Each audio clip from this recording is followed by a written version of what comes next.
Hello everyone. मैं आदित्य भार्गव आप सभी का स्वागत करता हूं अपने प्यारे से चैनल प्रबोधनम में। और हम इस एक सीरीज स्टार्ट कर चुके हैं जो कि लर्न थ्रू क्वेश्चन सीरीज, और इस सीरीज में हम ग्रेड 9th के force and laws of motion को स्टडी कर रहे हैं।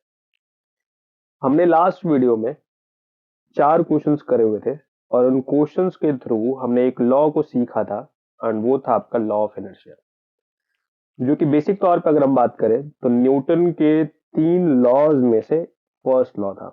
हमने जाना था कि फर्स्ट लॉ ऑफ मोशन क्या है, एंड हमने ये जाना था कि फर्स्ट लॉ ऑफ मोशन, जिसे हम लॉ ऑफ इनर्शिया कहते हैं, उसमें इनर्शिया क्या है, इसको लॉ ऑफ इनर्शिया क्यों कहते हैं। इसमें हमें एक डेफिनेशन मिली थी फोर्स को लेकर, और इन बेसिक सी जानकारियों के साथ हमने कुछ क्वेश्चंस को अटेम्प्ट भी करा था, एंड उन्हीं बेसिक्स को ध्यान में रखते हुए हम आगे फर्दर नेक्स्ट क्वेश्चंस को करने की कोशिश करते हैं। तो क्वेश्चन है, अ ट्रक स्टार्ट्स फ्रॉम रेस्ट। चीजों को मार्क करते जाना सबसे बेस्ट स्ट्रेटेजी है किसी भी क्वेश्चन को अटेम्प्ट करने का। तो ट्रक स्टार्ट्स फ्रॉम रेस्ट। अब इस वर्ड से हमें पता चल गया है कि शुरू में इस ट्रक की जो इनिशियल वेलोसिटी थी वो थी 0 metre per second, and rolls down a hill with a constant acceleration. एक ट्रक है जो कि एक हिल से नीचे की तरफ उतर रही है विद कांस्टेंट एक्सेलरेशन। इसका एक्सेलरेशन कांस्टेंट है। It travels a distance of 400 metre in 20 seconds.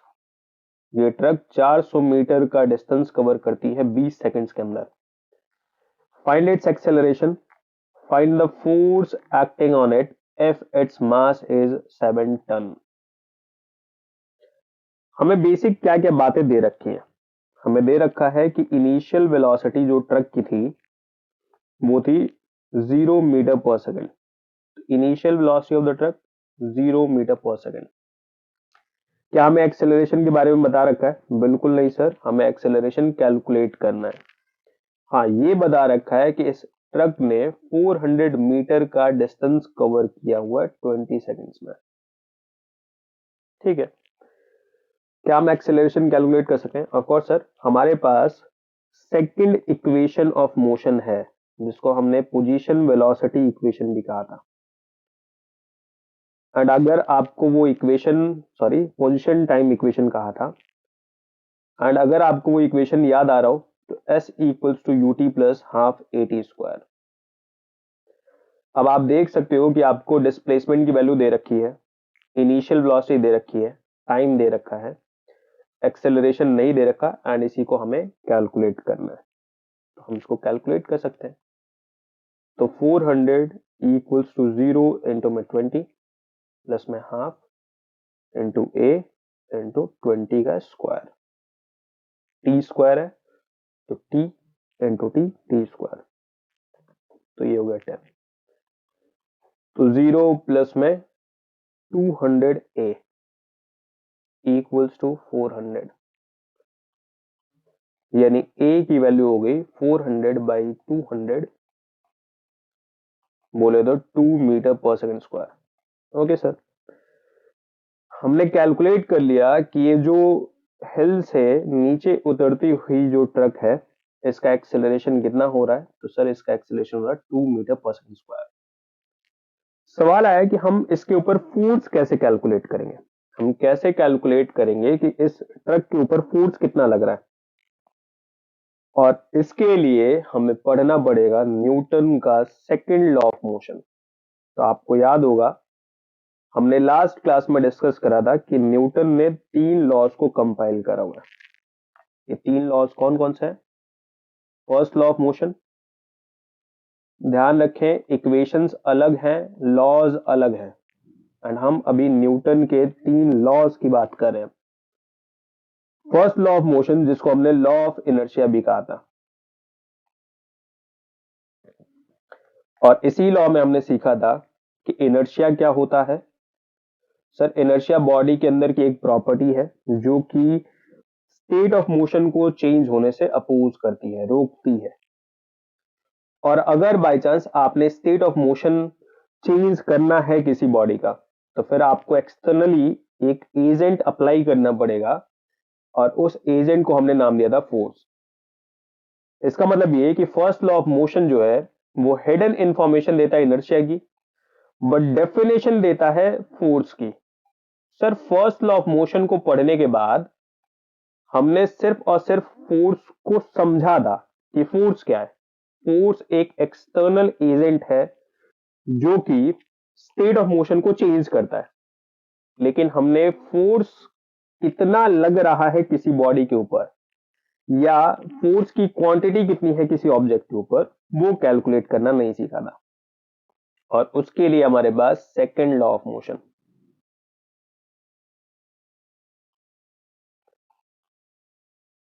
तो ये second law of motion basic तौर पे हमें फोर्स की वैल्यू कैलकुलेट करना सिखाता है, यानी इट हेल्प्स इन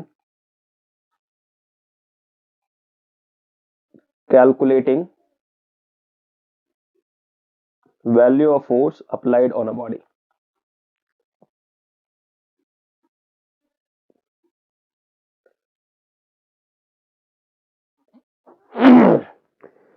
तो एक बॉडी पे कितना फोर्स अप्लाई हो रहा है, एक बॉडी के ऊपर कितना फोर्स लग रहा है, उस चीज को हमें सेकंड लॉ ऑफ मोशन बताएगा। अब क्योंकि अभी क्वेश्चन नंबर 5 में हमें फोर्स की वैल्यू कैलकुलेट करना है कि उस ट्रक के ऊपर कितना फोर्स लग रहा है, और इसीलिए हमें पढ़ना पड़ेगा सेकंड लॉ ऑफ मोशन। लेकिन सेकंड लॉ ऑफ मोशन को पढ़ने के लिए आपको एक बेसिक सा नेसेसरी आइटम समझना पड़ेगा, या क्वांटिटी समझनी पड़ेगी, जो कि है मोमेंटम। तो मोमेंटम क्या होता है? आपने शायद स्कूल में बहुत बार मारम पिट्टा खेला होगा, देखा होगा आपकी बॉल से हम बच्चे लोग क्या करते हैं, खेलते हैं इस तरह से, एक दूसरे को हिट करते हैं। आपने एक चीज नोटिस करा होगा कि same ball with mass m, कभी वो बॉल आपको ज्यादा इंपैक्ट देती है, ज्यादा चोट पहुंचाती है, जबकि वही बॉल कभी आपको कम चोट पहुंचाती है। हाँ सर, नोट तो करा हमने। हमने नोट करा है जब बॉल की वेलोसिटी ज्यादा होती है तो फिर इसका हिटिंग इंपैक्ट ज्यादा होता है। वही जब इस बॉल की वेलोसिटी कम होती है तो इसका हिटिंग इंपैक्ट कम होता है।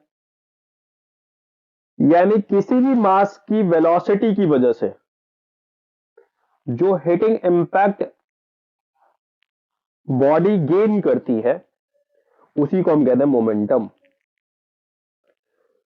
इस मोमेंटम को कैलकुलेट किया जाता है पी से, डिनोट किया जाता है पी से, और इसको कैलकुलेट करने का तरीका क्या है? तो mass of the body multiplied by velocity of body. Of course, यानी मोमेंटम अगर आपको कैलकुलेट करना होगा तो आप क्या करेंगे कि जो भी बॉडी है उसके मास को उसकी वेलोसिटी से मल्टीप्लाई कर दोगे। अब सिंपल सी बात है, अगर इस बॉडी को आपने इस डायरेक्शन में फेंका है तो ये अपना इंपैक्ट इसी डायरेक्शन में शो करेगा। अगर आपने इस बॉडी को इस डायरेक्शन में फेंका है तो अपना इंपैक्ट इस डायरेक्शन में शो करेगा। यानी जो ये हिटिंग इंपैक्ट है, इट हैज सर्टेन डायरेक्शन, और इसका डायरेक्शन जो होता है वही होता है जो कि वेलोसिटी का है। इसका मतलब ये कि ये जो मोमेंटम है ये एक वेक्टर क्वांटिटी है, बिकॉज इसकी मैग्नीट्यूड तो है इसके पास, इसके साथ साथ इसका एक डायरेक्शन भी है, और वो डायरेक्शन है along the direction of velocity. तो पहली चीज, मोमेंटम क्या होता है सर? तो मोमेंटम और कुछ नहीं, किसी भी मास के पास वेलोसिटी की वजह से, इसकी वेलोसिटी की वजह से जो चोट पहुंचाने की एबिलिटी आती है वो एबिलिटी कहलाती है मोमेंटम। कितना चोट पहुंचाएगी इसको हम कैसे कैलकुलेट करेंगे? तो इसको हम कैलकुलेट करेंगे मास इनटू वेलोसिटी से, मास इनटू वेलोसिटी से। बट क्या सर हमको सिर्फ मोमेंटम पढ़ना है? नहीं, इसके साथ साथ हमें दो बातें और समझनी पड़ेंगी, वो है चेंज इन मोमेंटम। जिसको हम डेल्टा पी से शो कर सकते हैं। नाम में ही पता चल रहा है मोमेंटम में चेंज। मान लेते हैं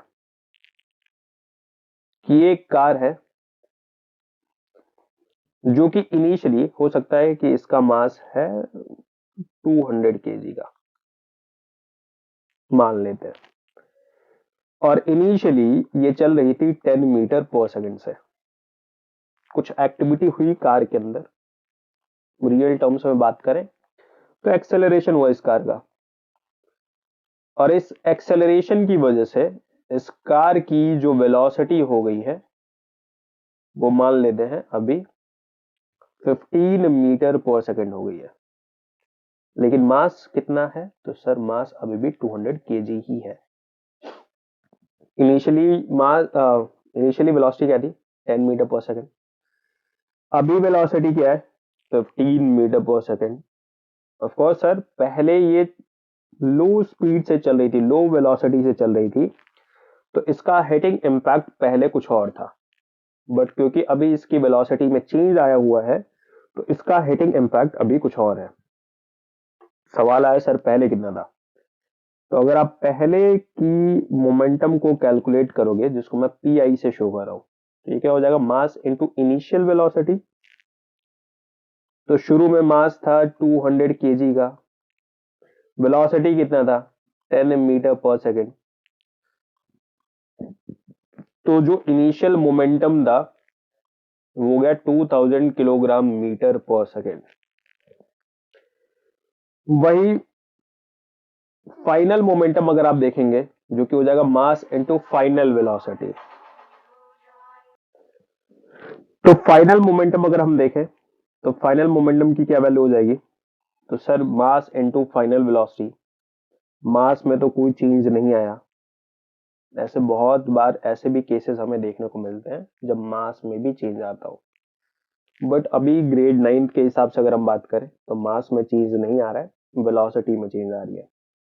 एंड वेलोसिटी में पहले 10 मीटर पर सेकंड था, बट अभी वेलोसिटी 15 मीटर पर सेकंड है। तो अगर हम इसको मल्टीप्लाई करें तो हमें समझ में आएगा कि जो फाइनल मोमेंटम हो गया है वो हो गया 3000 किलोग्राम मीटर पर सेकंड। तो अगर मैं आपसे पूछूं कि चेंज कितने का देखने को मिला, मोमेंटम में चेंज देखने को कितना मिला, तो फिर आप बोलोगे कि मोमेंटम में जो चेंज देखने को मिला है वो है 3000 kilogram metre per second, final momentum minus initial momentum. तो फाइनल मोमेंटम था 3000 किलोग्राम मीटर पर सेकंड, पहले मोमेंटम था 2000 किलोग्राम मीटर पर सेकंड। तो अगर हम माइनस करें तो मोमेंटम में जो चेंज देखने को मिल रहा है वो है 1000 किलोग्राम मीटर पर सेकंड का। ये है मोमेंटम में चेंज। इस एक्सपेरिमेंट को और इस एक्टिविटी को करते वक्त हमने एक चीज सीखा कि जो मोमेंटम में चेंज आएगा उसकी वैल्यू कितनी होगी। तो सर मोमेंटम में जो चेंज आएगा वो आएगा एम बी माइनस में एम यू, क्योंकि एम बी से हमें फाइनल मोमेंटम मिल जाएगा, एम यू से हमें इनिशियल मोमेंटम मिल जाएगा, एंड फाइनल मोमेंटम में से इनिशियल मोमेंटम को घटाएं हम तो हमें चेंज इन मोमेंटम मिल जाएगा। सर इतना इंफॉर्मेशन बहुत है? नहीं। सेकंड लॉ ऑफ मोशन को समझने के लिए हमें एक और चीज समझना पड़ेगा, वो है rate of change in momentum.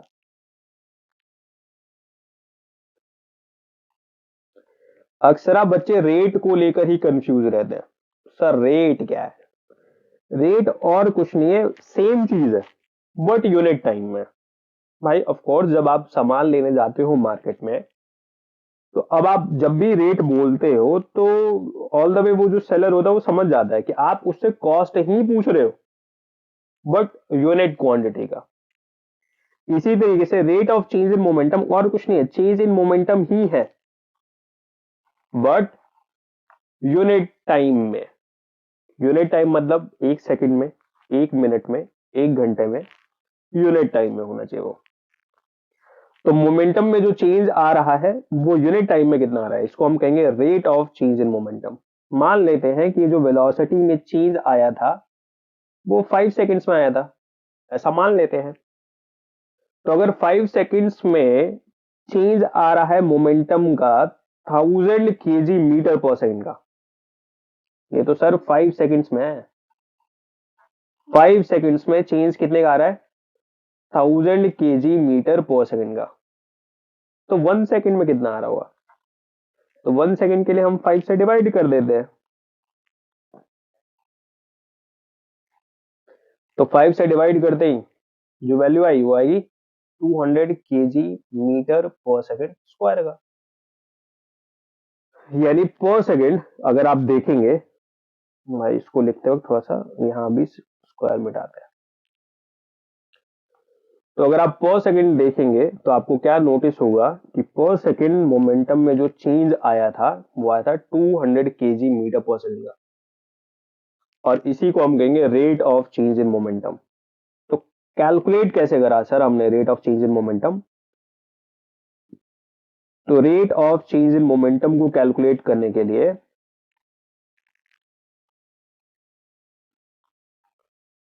हमने चेंज इन मोमेंटम को, जो टोटल चेंज इन मोमेंटम था उसको टोटल टाइम से डिवाइड कर दिया था। तो 1000 kg मीटर पर सेकंड जो था वो टोटल चेंज इन मोमेंटम था, एंड ये चेंज इन मोमेंटम को हमने 5 इक्वल पार्ट्स में बांट दिया ताकि पर सेकंड का पता चल सके कि पर सेकंड मोमेंटम में चेंज कितना आया, जिसको हम rate of change in momentum कहते हैं। इसका मतलब जो दूसरी जानकारी हमें मिल रही है वो ये कि अगर आपको rate of change in momentum calculate करना है तो फिर आपको mv minus mu by T इससे कैलकुलेट करना पड़ेगा। क्या चीज? Rate of change in momentum. Sir ये कैसे? mv minus mu by T. Of course आप देख रहे हो mv आपको फाइनल मोमेंटम देगा, mu आपको इनिशियल मोमेंटम देगा, एंड फाइनल मोमेंटम में से इनिशियल मोमेंटम को जब आप घटाओगे तो फिर आपको चेंज इन मोमेंटम मिलेगा, और उस चेंज इन मोमेंटम को जब आप t से डिवाइड कर दोगे तो फिर आपको मिलेगा rate of change in momentum. Okay, तो सेकंड लॉ ऑफ मोशन को समझने से पहले हमें 3 बातें पता होनी चाहिए। पहला, मोमेंटम क्या होता है? तो सर किसी भी मास की बात करें तो अपनी वेलोसिटी की वजह से आपको हिट करता है, चोट पहुंचाता है। तो ये जो चोट पहुंचाने की एबिलिटी और हिटिंग इंपैक्ट है, इसी को हम मोमेंटम कहते हैं। हिटिंग इंपैक्ट कितना होता है किसी भी मास के द्वारा उसकी वेलोसिटी की वजह से, तो होता है मास इनटू वेलोसिटी। ये एक वेक्टर क्वांटिटी होती है क्योंकि ऑल द वे इसके पास कोई ना कोई वैल्यू भी आएगी और साथ में इसका एक डायरेक्शन भी है, तो ये एक वेक्टर क्वांटिटी है। फिर हमने देखा कि अगर किसी भी बॉडी की वेलोसिटी चेंज होगी तो ऑफ कोर्स उसका मोमेंटम चेंज होगा। तो मोमेंटम में चेंज कितना आएगा? तो sir final momentum minus initial momentum, ये हमको क्या दे देगा? Final momentum minus initial momentum, ये हमको दे देगा चेंज इन मोमेंटम, जिसको हम कैसे कैलकुलेट करेंगे? तो mv माइनस mu से कैलकुलेट करेंगे।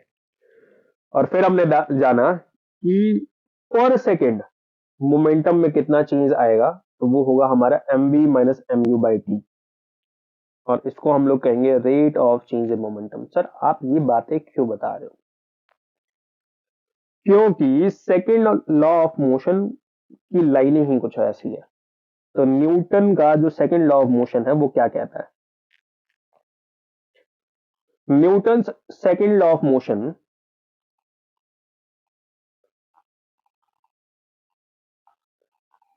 states that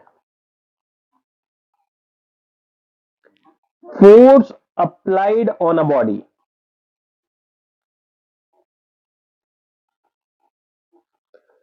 is directly proportional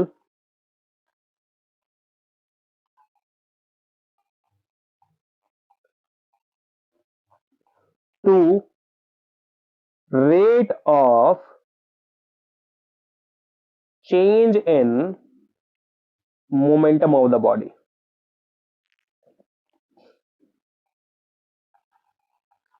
क्या मतलब है सर? कह रहा है कि किसी भी बॉडी के ऊपर लगने वाले फोर्स,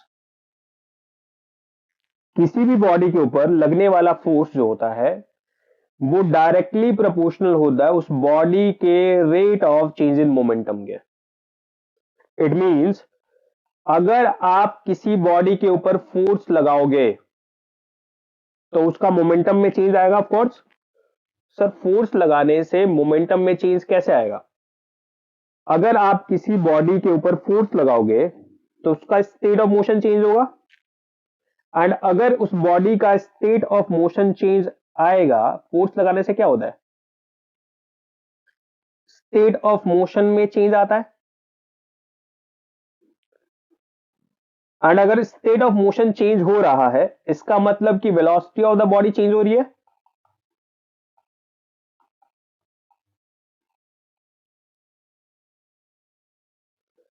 और अगर वेलोसिटी चेंज होगी तो मोमेंटम भी चेंज होगा।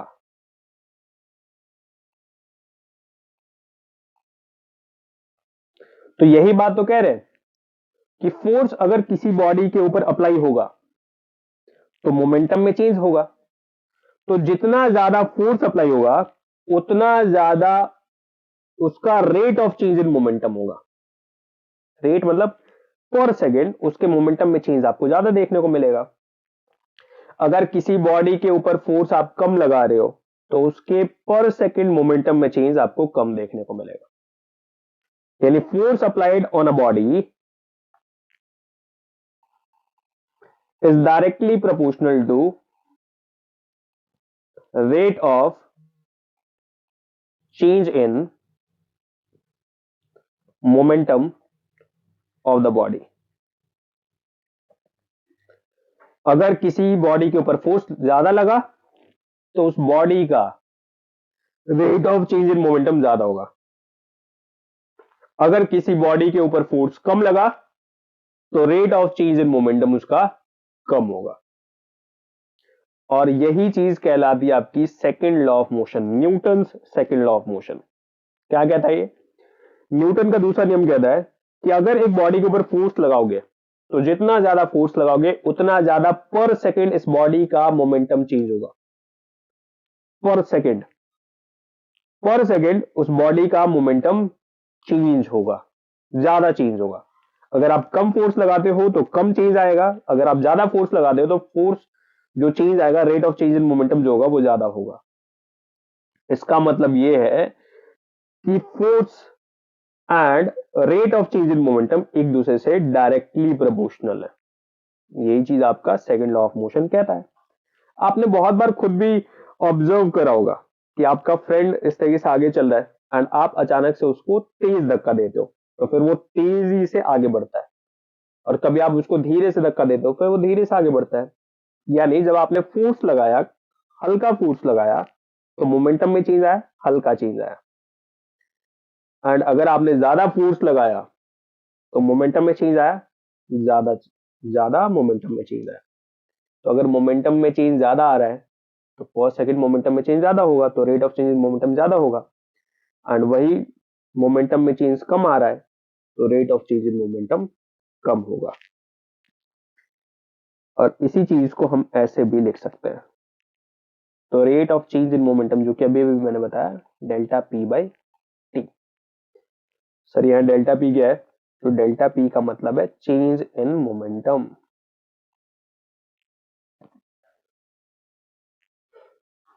एंड टी क्या है? टाइम।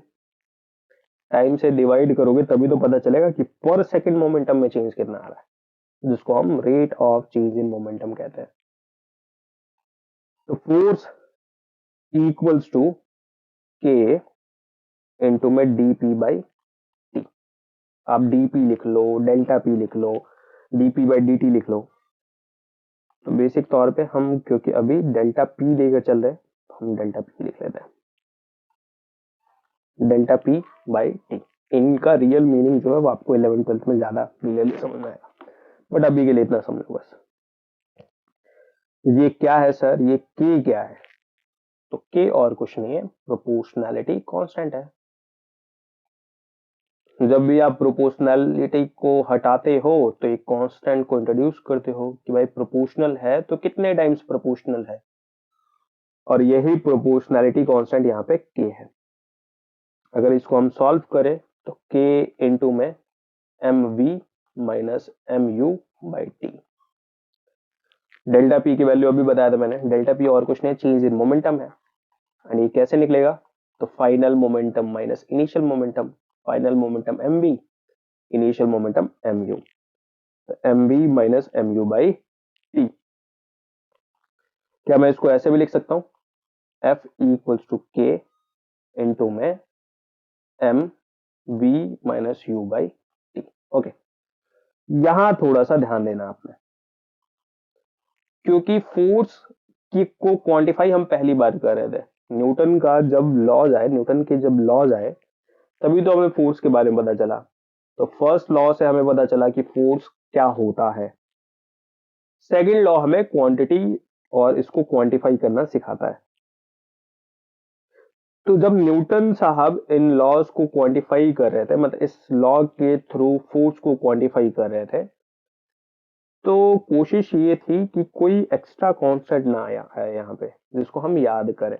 तो हमने फोर्स की डेफिनेशन ही कुछ ऐसी बनाई। हमने कहा, अच्छा इसको मैं ऐसे लिख सकता हूँ ना, के इंटू में एम इंटू ए, क्योंकि all the way v minus u by t unit time में वेलोसिटी में चेंज एक्सेलरेशन कहलाता है। तो इसीलिए v minus u by t को हमने ए लिख दिया। तो हमने डेफिनेशन ही कुछ ऐसी रखी, हमने रखा कि जब फोर्स 1 न्यूटन का लगेगा तो 1 kg के मास को acceleration 1 metre per second square का एक्सपीरियंस होगा। या फिर इसको उल्टा तरीके से भी समझ सकते हो कि जब 1 kg के मास को 1 मीटर पर सेकंड स्क्वायर का एक्सेलरेशन एक्सपीरियंस होगा, इसका मतलब कि उस बॉडी को 1 न्यूटन का फोर्स एक्सपीरियंस हुआ है। 1 kg के मास को जब 1 मीटर पर सेकंड स्क्वायर का एक्सेलरेशन एक्सपीरियंस हो रहा है, इसका मतलब ये कि उस बॉडी को 1 न्यूटन का फोर्स एक्सपीरियंस हुआ है। हमने डेफिनेशन ही कुछ ऐसी बनाई। तो अगर मैं 1 यहां पुट करूं, 1 यहां पुट करूं एंड 1 यहां पुट करूं, तो सिंपल सी बात है, के की वैल्यू ऑटोमेटिकली क्या हो जाएगी, 1 हो जाएगी। इसका मतलब ये कि हमने डेफिनेशन को इस तरीके से रखा, फोर्स के क्वांटिटी की डेफिनेशन कुछ ऐसे रखी कि कांस्टेंट की वैल्यू ऑटोमेटिकली क्या हो जाए, 1 हो जाए। तो कुल मिलाकर जो फोर्स का फाइनल फॉर्मूला रह गया वो क्या रहेगा, m इंटू ए, या फिर m into v minus u by t. तो फोर्स क्या होता है भाई, मास इंटू एक्सेलरेशन या फिर mass into change in velocity per unit time. Change in velocity per unit time acceleration ही कहलाता है। ओके, यानी किसी भी बॉडी के ऊपर लगने वाला फोर्स कितना होता है सर, उस बॉडी का मास मल्टीप्लाइड बाय एक्सेलरेशन। अगर सर एक्सेलरेशन 0 हुआ तो फिर बॉडी के ऊपर कोई फोर्स नहीं लग रहा है, क्योंकि एक्सेलरेशन 0 होने का मतलब है कि बॉडी की वेलोसिटी में कोई चेंज नहीं आ रहा। एंड अगर बॉडी की वेलोसिटी में कोई चेंज नहीं आ रहा है तो फोर्स नहीं लग रहा है, क्योंकि ऑफ कोर्स फोर्स लगने का मतलब है स्टेट ऑफ मोशन में चेंज आना। वेलोसिटी में चेंज ही नहीं आ रहा है तो फिर स्टेट ऑफ मोशन में कोई चेंज नहीं आ रहा है, इसका मतलब कि बॉडी के ऊपर फोर्स नहीं लग रही है। बस में हो गया। तो अगर बाय चांस आपको पता करना है कि एक बॉडी के ऊपर कितना फोर्स लगा है, तो उस बॉडी का मास मल्टीप्लाई कर दो उस बॉडी के एक्सेलरेशन से, और इससे पता चल जाएगा आपको कि उस बॉडी के ऊपर फोर्स कितना लग रहा है। एंड अब हम इस क्वेश्चन को सॉल्व करते हैं। हमने इस क्वेश्चन को सॉल्व करते हुए एक चीज तो कैलकुलेट कर ही लिया कि एक्सेलरेशन कितना है इस बॉडी का। तो एक्सेलरेशन है 2 मीटर पर सेकंड स्क्वायर, ये एक्सेलरेशन है। हमको पता करना है कि इस बॉडी के ऊपर फोर्स कितना लग रहा है, तो फोर्स को कैलकुलेट करते हैं। फोर्स क्या होता है सर, तो फोर्स होता है मास इनटू में acceleration of the body. Sir ये बात नहीं समझ में आई कि इस ट्रक को फोर्स कौन सा एक्सपीरियंस होगा, कैसे एक्सपीरियंस होगा। तो 2-3 तरीके हैं, मतलब 2-3 चीजें हैं जो इसके ऊपर फोर्स लगा रही होंगी। एक तो इसका इंजन, दूसरा ग्रेविटेशनल फोर्स, क्योंकि जब ये डाउन द स्लोप जा रहा होगा, तो ग्रेविटेशनल फोर्स का एक कंपोनेंट इसको नीचे की तरफ धक्का दे रही होगी। तो इन फोर्सेस की वजह से बॉडी क्या करेगी, एक्सेलरेट करेगी। देखा अभी आपने थोड़ी देर पहले कि force equal to mass into acceleration होता है, यानी कभी भी अगर बॉडी को फोर्स एक्सपीरियंस होगा तो बॉडी क्या करेगी, एक्सेलरेट करेगी। एक्सेलरेट मतलब वेलोसिटी में चेंज आना, एंड वेलोसिटी में चेंज आने का मतलब ये है स्टेट ऑफ मोशन चेंज होना। और बॉडी का स्टेट ऑफ मोशन अगर चेंज हो रहा है, first law of motion follow हो रहा है, क्योंकि स्टेट ऑफ मोशन चेंज कौन करेगा, फोर्स करेगा। तो फोर्स लगा, एक्सेलरेशन हुआ, एक्सेलरेशन होने की वजह से वेलोसिटी में चेंज आया and state of motion change हो गया। ओके, साफ साफ कह रहा है कि भाई जो ट्रक है उसका मास है 7 टन, ठीक है, एंड 7 टन का मतलब हो गया 7000 kg, क्योंकि 1 टन का मतलब होता है 1000 किलोग्राम। तो 7000 kg गुणे में एक्सेलरेशन हुआ था 2 मीटर पर सेकंड स्क्वायर का, तो मल्टीप्लाई करा हमने 14,000 kilogram metre per second square, 7 to the 14। Sir force की यूनिट तो न्यूटन होती है, आप तो kilogram metre per second square में निकाल रहे हो। हाँ, इसी को तो न्यूटन कहते हैं। अभी थोड़ी देर पहले हमने डेफिनेशन बनाया था, शायद आपने ध्यान नहीं दिया था। जब बॉडी का मास 1 kg होगा और वो एक्सेलरेशन शो करेगी 1 मीटर पर सेकंड स्क्वायर का, तो फोर्स एक्सपीरियंस होगा 1 न्यूटन, यानी 1 newton equals to 1 kg metre per second square.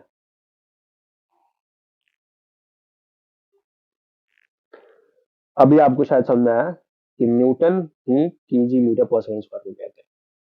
इसका मतलब ये कि फोर्स की वैल्यू कितनी होगी, 14,000 न्यूटन। तो जो बॉडी है, जो ट्रक है, उसके ऊपर फोर्स कितना लग रहा है, तो सर 14,000 न्यूटन का फोर्स लग रहा है। दोबारा एक बारी रिवाइज कर लो भाई, फोर्स किसी बॉडी के ऊपर कितना होता है, तो rate of change in momentum के बराबर होता है। प्रोपोर्शनल बोला गया था, but all the way proportionality constant की वैल्यू 1 हमने डेफिनेशन के अकॉर्डिंग बना दिया। तो फोर्स हो गया m v minus m u by t, v minus u by t, इसको हम ए कहते हैं, तो फोर्स की वैल्यू होगी एम इंटू ए। तो इस बॉडी के ऊपर कितना फोर्स लग रहा है, तो सर 14,000 न्यूटन का फोर्स लग रहा है। अगला question, a stone of 1 kg is thrown with a velocity of 2 metre per second. एक स्टोन है जिसका मास है 1 kg, उसको फेंका गया है 20 मीटर पर सेकेंड की वेलोसिटी से across the frozen surface of a lake. यानी ये एक लेक का फ्रोजन सरफेस है, हमने इस सरफेस पर हमने एक पत्थर को फेंका है, कितनी वेलोसिटी से फेंका है, तो 20 मीटर पर सेकेंड की वेलोसिटी से फेंका है। और ये पत्थर है जो कि 50 मीटर का डिस्टेंस कवर करने के बाद फाइनली ये रुक जाता है, तो इसकी फाइनल वेलोसिटी हो जाती है 0 मीटर पर सेकेंड। सर ये जो पत्थर है इसकी वेलोसिटी में चेंज आ रहा है, इनिशियली इसकी वेलोसिटी थी 20 मीटर पर सेकेंड, फाइनली इसकी वेलोसिटी हो गई है 0 मीटर पर सेकेंड। वेलोसिटी में चेंज आ रहा है, स्टेट ऑफ मोशन चेंज हो रहा है, इसका मतलब जरूर इसके ऊपर कोई ना कोई फोर्स लग रही होगी, हमें दिखाई नहीं दे रही है ऑफ कोर्स। साफ साफ कह रहा है what is the force of friction between the stone and the ice. यहां फ्रिक्शन फोर्स लग रही है जो कि इसको रोक रही है, फ्रिक्शन। ऑल द वे जब तक कोई फोर्स लगेगा नहीं तब तक बॉडी अपना स्टेट ऑफ मोशन चेंज नहीं करेगी, और क्योंकि यहां फोर्स लग रहा है तो बॉडी अपना स्पीड ऑफ मोशन चेंज करेगी, अपने वेलोसिटी को डिक्रीज करेगी, क्योंकि यहाँ ऑपोजिट डायरेक्शन में फोर्स लग रहा है। वही अगर सेम डायरेक्शन में फोर्स लग रहा होता तो इसकी वेलोसिटी को सपोर्ट करता, एंड सपोर्ट करने की वजह से इसकी वेलोसिटी राइज करती, एक्सेलरेशन होता पॉजिटिव। बट यहाँ एक्सेलरेशन हो रहा है नेगेटिव, क्योंकि नेगेटिव एक्सेलरेशन से वेलोसिटी डिक्रीज करती है। ओके, फोर्स कैलकुलेट कर दे।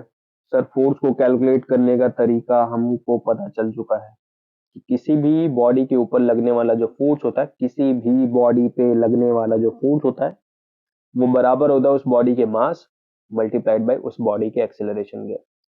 बट पंगा यहाँ पर ये है कि हमें मास तो पता है, एक्सेलरेशन नहीं पता है। हाँ, लेकिन एक्सेलरेशन को कैलकुलेट करने के लिए हमें दो तीन बातें बता रखी हैं, जैसे कि इनिशियल वेलोसिटी जो थी वो थी 20 metre per second, final velocity 0 metre per second, and 20 से 0 होने में जो डिस्टेंस कवर किया है उस स्टोन ने वो है 50 मीटर का। Third equation of motion, third equation क्या था? v square equals to u square plus 2as। हमको v पता है 0 का स्क्वायर, u पता है 20 का स्क्वायर, प्लस में 2a नहीं पता, यही कैलकुलेट करना है, s है 50। तो 400 प्लस में 100a, ये हो गया 0। इस 400 को दूसरी तरफ भेजा हमने तो -400 equals to 100a, and a हो गया हमारा -4 metre per second square. Minus, देख रहे हो नेगेटिव एक्सेलरेशन, मैंने पहले बोला था वेलोसिटी क्योंकि कम हो रही है, डिक्रीज कर रही है, इसका मतलब जरूर एक्सेलरेशन आपका नेगेटिव रहा होगा। तो negative acceleration -4 metre per second square का, एंड इसको मल्टीप्लाई करोगे तो रिजल्ट आएगा -4 kg metre per second square. ये हमारे फोर्स की वैल्यू। इसका मतलब ये है कि फोर्स न्यूटन्स में अगर हम देखें तो -4 न्यूटन। नेगेटिव फोर्स है भाई, क्योंकि अगर आपने इस डायरेक्शन की वेलोसिटी को पॉजिटिव ले रखा है, ऑफ कोर्स आप देख रहे होंगे कि आपने इस डायरेक्शन की वेलोसिटी को पॉजिटिव दिया हुआ था, तो ऑपोजिट डायरेक्शन में लगने वाला फोर्स ये तो नेगेटिव ही होगा ना फिर। तो नेगेटिव साइन सिर्फ ये बता रहा है कि direction is opposite to direction of velocity, direction of force is opposite to direction of velocity. Velocity का जो भी डायरेक्शन है उसके ऑपोजिट फोर्स का डायरेक्शन है। Okay, next question. An 8,000 kg engine pulls a train of 5 wagons। Okay, यानी एक engine है भाई, मान लेते हैं ये है हमारा इंजन, और इसके पीछे 8 वेगन लगे हुए हैं। वेगन मतलब वो बॉगीज लगी हुई है, इस तरीके से 8 बॉगीज लगी हुई है, 8 वेगन्स है। ठीक है, सॉरी 8 नहीं 5 वेगन्स है।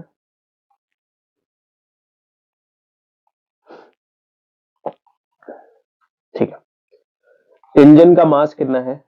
8,000 kg, एंड हर वेगन का जो मास है वो है 2,000 kg। तो 2000 kg इसका भी मास है, नेक्स्ट वेगन का भी मास 2000 kg है, उसके अगले वाले का भी मास 2000 kg है, और इस तरीके से दो और वेगन लगे हुए हैं जिनके मास 2000 kg एंड 2000 kg है। ठीक है, तो अगर total mass of the train पूछोगे तो 10 प्लस 8 18,000 kg हो जाएगा। 2000 kg प्लस 2000 kg। ठीक है, कह रहा है कि ये जो इंजन है ये फोर्स लगा रहा है 40,000 न्यूटन का। ऑफ कोर्स सर, जो इंजन होता है वो फोर्स लगाता है, तो ये जो इंजन है ये 40,000 न्यूटन का फोर्स लगा रहा है, ताकि ये पूरा का पूरा सिस्टम जो है वेगन प्लस इंजन का जो पूरा सिस्टम है ये मूव कर सके। और ये जो ट्रैक है, ये ट्रैक ऑफर कर रही है फ्रिक्शन फोर्स ऑफ 5000 न्यूटन का। यानी इसको मूव कराने के लिए, स्ट्रेन को मूव कराने के लिए जो नेट फोर्स लग रहा है वो कितना लग रहा है? तो सर 40,000 न्यूटन का net force, sorry net force नहीं, फोर्स बाई इंजन कितना लग रहा है? तो सर 40,000 न्यूटन का। वही फ्रिक्शन फोर्स इसको अपोज कर रही है बाई 5000 न्यूटन। तो इस पूरे ट्रेन को नेट फोर्स कितना एक्सपीरियंस हो रहा होगा? तो सर इस पूरे ट्रेन को जो नेट फोर्स एक्सपीरियंस हो रहा होगा, net force experienced by train,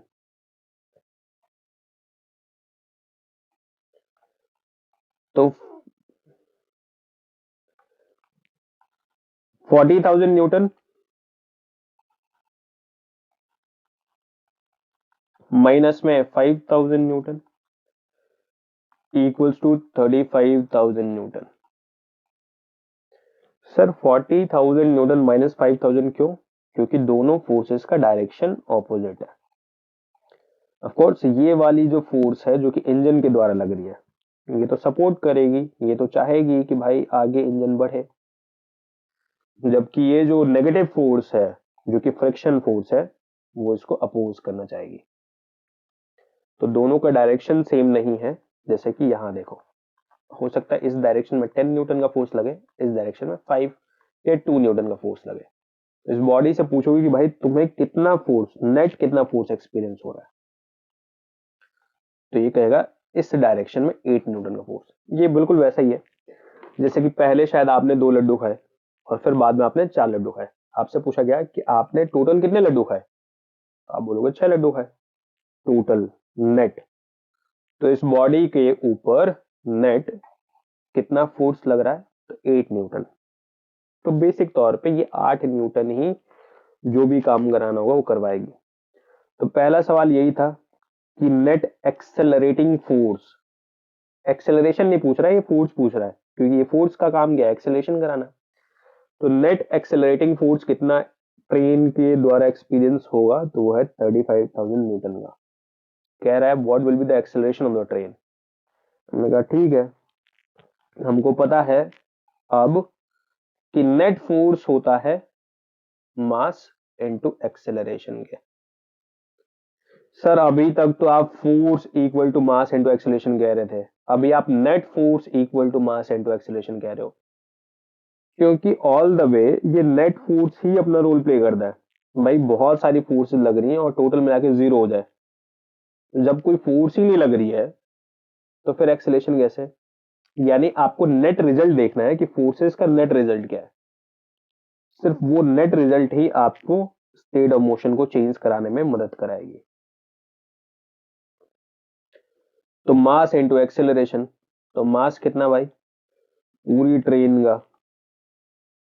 18,000 kg। Acceleration नहीं पता, यही तो कैलकुलेट करना है। एंड नेट फोर्स कितना? 35,000 न्यूटन। एक्सेलरेशन कितना हो गया? 35,000 न्यूटन को हम kilogram metre per second square भी लिख सकते हैं, डिवाइडेड बाय 18,000 केजी। केजी से केजी कट गया, ये कट गया। एक्सेलरेशन हो गया 35/18। इसको आप सॉल्व कर सकते हो तो आपको पता चल जाएगा एक्सेलरेशन की क्या वैल्यू है। ओके, सवाल क्या था? सवाल ये था कि एक ट्रेन है जिसमें इंजन एंड वेगन्स लगे हुए हैं, बॉगीज लगे हुए हैं। इंजन का मास जो है वो 8,000 केजी है, जबकि हर वेगन का मास है 2,000 केजी।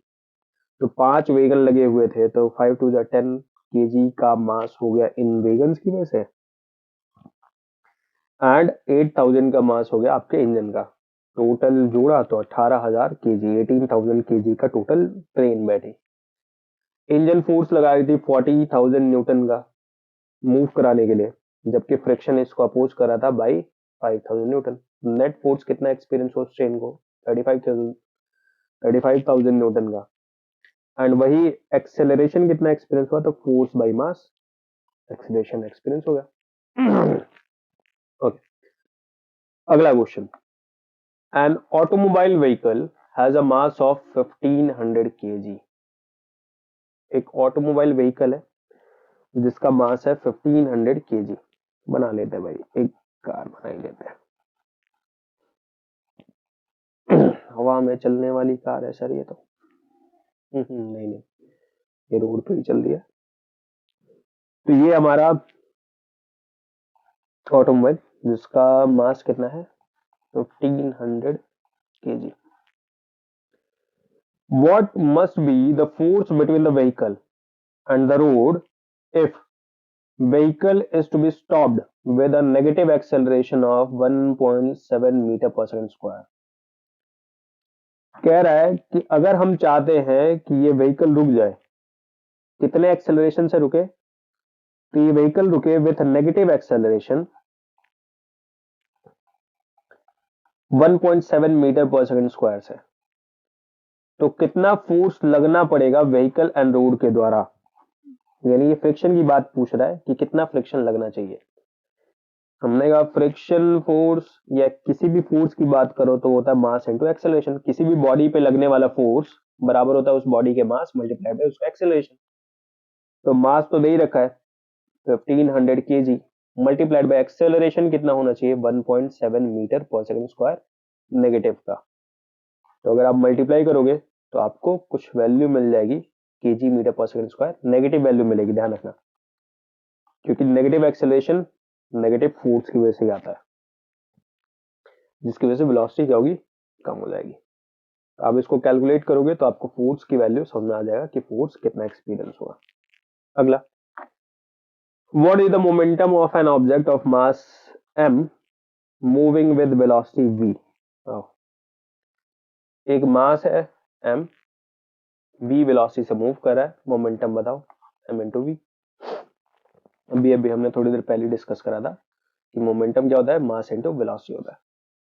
तो अगर v वेलोसिटी से मूव कर रहा है, मास m, तो m इंटू वी कर दो, मोमेंटम आपको मिल गया। हाँ, अगर सर मास ऑफ बॉडी मान लो x होता and velocity of body y होता तो मोमेंटम कितना? तो mass into velocity x y, ये मोमेंटम हो जाता हमारा। ओके, अगली चीज, आई होप लास्ट क्वेश्चन है। Using a horizontal force of 200 newton we intend to move a wooden cabinet across a floor at a constant velocity। मान लेते हैं कि हमारे पास एक फ्लोर है एंड उस फ्लोर पर हम चाहते हैं एक वुडन कैबिनेट को मूव कराना।